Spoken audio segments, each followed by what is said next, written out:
Hey guys, my name is Candice Ortiz, and this is my audience research presentation over streaming audiences. We had to pick two topics over this, and the first two that I picked was product placement and streaming audiences. So the first, product placement, I wanted to learn about advertising within scripted television, maybe stuff that's placed in the background. A good example would be the Jeep scene in Jurassic Park, where they escape the clutches of a T-Rex by driving a Jeep Wrangler.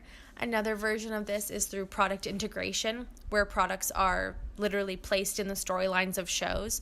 A good example would be Modern Family, when one of the episodes was entirely filmed on Apple products. And the other topic was streaming audiences. This was also very interesting for me because this is a very powerful force and it has molded the media industry. I wanted to know, can data be refined to concoct the perfect TV show or movie? And yes, it can. It's been proven. But what is the currency of a streaming platform? And that can't happen until you define what a streaming service is and who the audience is. Like Instagram just rolled out Instagram TV, so that's technically a streaming service. And so that even broadens the horizon more, which makes it a lot more difficult to kind of define these things. So within the literature review, I talked about refining it more towards streaming audiences for Netflix and YouTube. I thought those were two very popular platforms, but they were very, very different in their own right.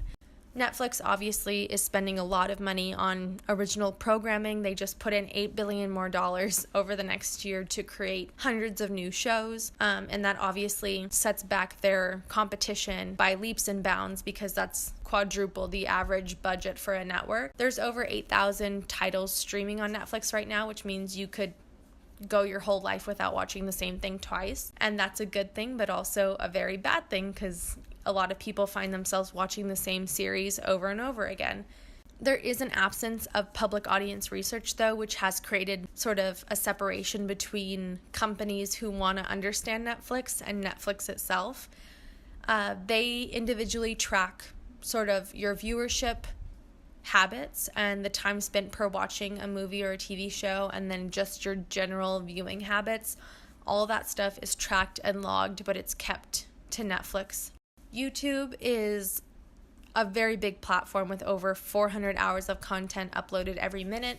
Millions of viewers flock to watch these videos, which is crazy to think about because, you have something that's very high quality, like Game of Thrones, and some of these YouTube videos are garnering more viewership than these shows. Like they're getting like 12, 15, 20 million views for something that didn't cost so much. So one appeal to YouTube content stems from its accessibility. Literally anyone with a camera can be a part of it and be their own creator, which I think is very interesting as opposed to a company like Netflix. It creates a hybrid media environment where literally everyday people are uploading alongside established companies on the same website. YouTube also provides each channel with detailed demographics on information about their followers, from age range, location, time spent per video,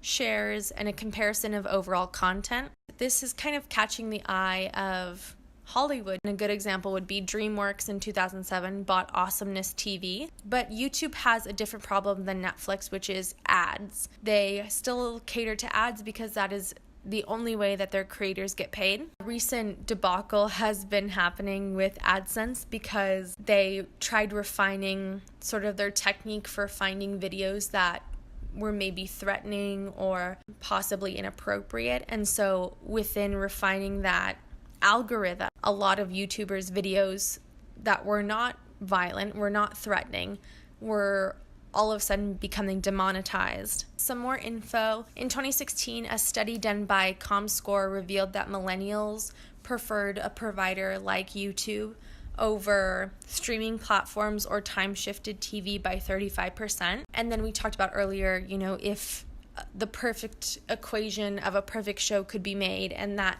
had happened on House of Cards for Netflix. They were noticing that a lot of their audiences were watching Kevin Spacey movies and movies directed by David Fincher, as well as they were streaming the original House of Cards that was a UK television show. So that made for the perfect triangle that created the American version of House of Cards, which did fairly well. Another problem in collecting this data is something called co-viewing. So a lot of the times we think of watching Netflix as sort of like an individual activity, sort of binge watching by yourself. But actually what they found is that there's a large amount of people who actually binge watch with a group. So maybe 2 people or maybe 12, which makes it that much harder to collect data because you can only tell information by the person who pays for the account and the habits of the person watching.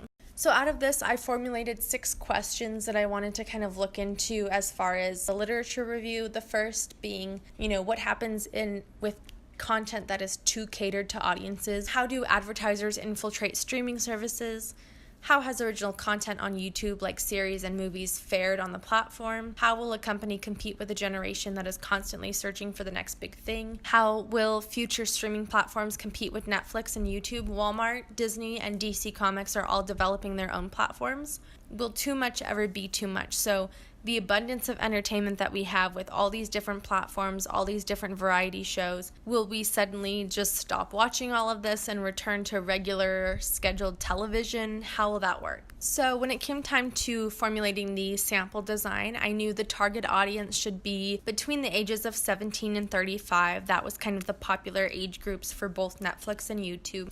The population would have to be somebody who regularly watched Netflix or YouTube and was probably around college age. For the sampling frame, I wanted to do non-random samples so I could get qualitative measurements. And I wanted to sort of utilize things like Facebook, Instagram, and Twitter to see what kind of people were following maybe Netflix show accounts or YouTube stars. The sampling method for this was sort of using a combination of the internet and snowball sampling. I wanted to use sort of social media to push out the sample or the survey and get people's responses. And I wanted to use a combination of open-ended, scale, and multiple choice questions. The sampling size, this was kind of theoretical, but I wanted it to be a little bit smaller, so maybe 100 to 200 people. And I wanted to utilize social media to kind of reach all these people. The recruitment process would be formulating lists from social media or sharing the link on my own social media account or just around the internet.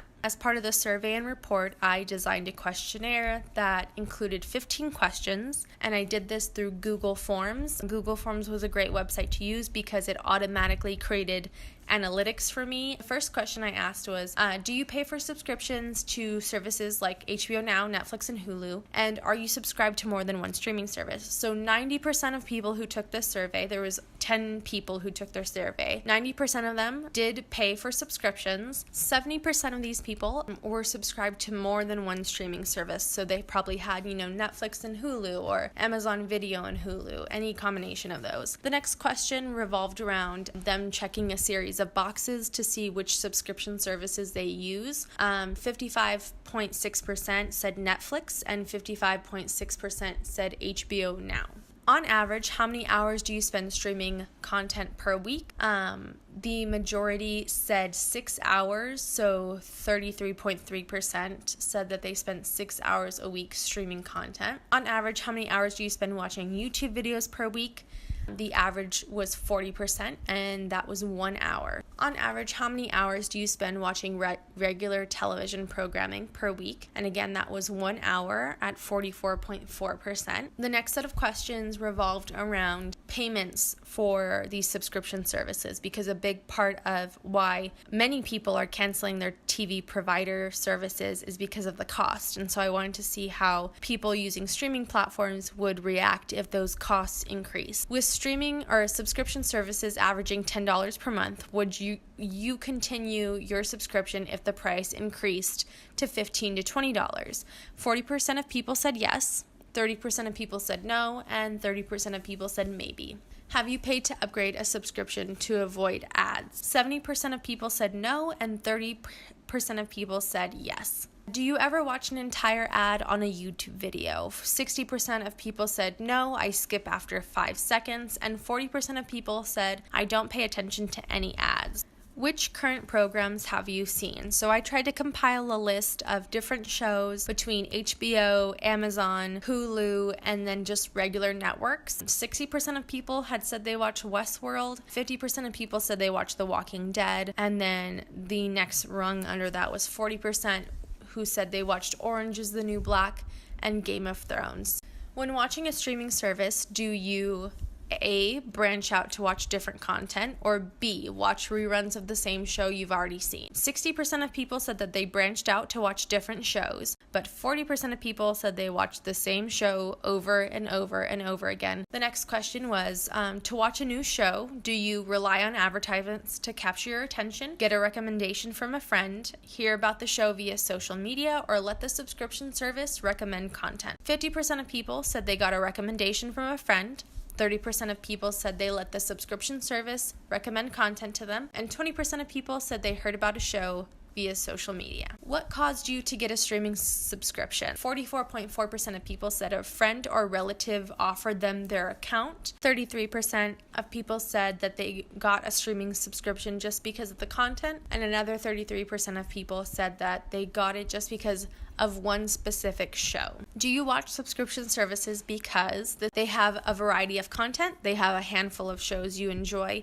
and they have a complete series of your favorite shows? So 66.7% of people said because they have a variety of content, but 55.6% of people said that they have a complete series of a favorite show of theirs. On average, how likely are you to watch different content on a streaming platform? So this was also interesting because this was a scale question on a scale from 1 to 10. 22.2% of people picked that they were less likely on both a 3 and 4 scale rating.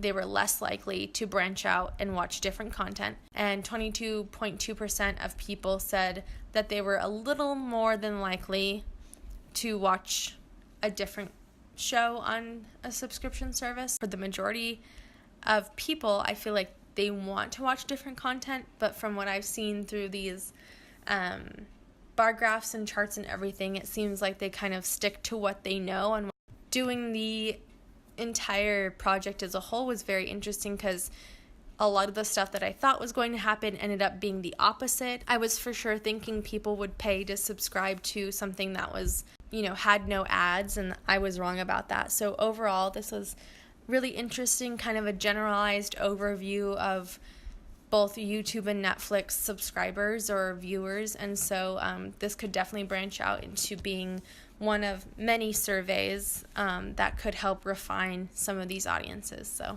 thank you.